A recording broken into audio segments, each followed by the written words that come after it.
Nakita po mo ko na to, sir, is medyo wala mi nalipay tungod kay nahimong mo siya o ka na. Hindi mo siya gugot. Sama. Baho.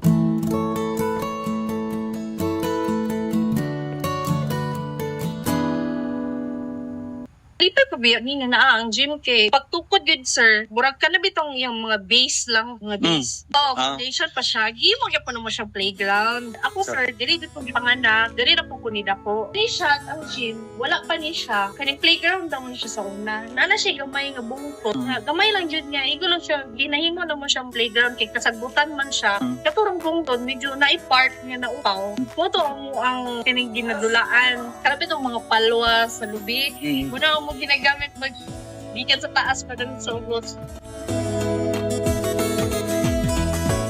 Remember na ko, dira mi ga bike-bike, dira mi ga dagandagan, sa po ang mga igagaw. Kami ga puyo, may dili pa diri. Dito kami sa ancestral house akong lolo o lola. Kato wala pa siya na ilani dito sir, wala pa siya na close.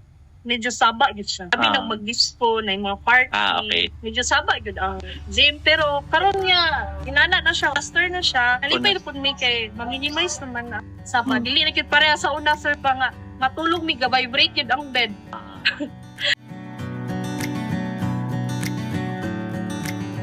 Kapag ako gud siyang natabang kay technically bro matawag na nato siya nga commercial area din siya. Ang masilingan na mo, gihimo na nila commercial space ang ilang mga ano. So, malingaw na po niya ba nga makita bito nga plaster na siya. Mas nalipay pag yun niya. Guwapa na siya, natawon kay. Mas di guwapa po daw mong area lang tao. Bali ang ako alang yun sir, kanang ma-maintain lang siya nga guwapa. O dili ka pasagdan ba, kay ginimo naman doon siya cultural center.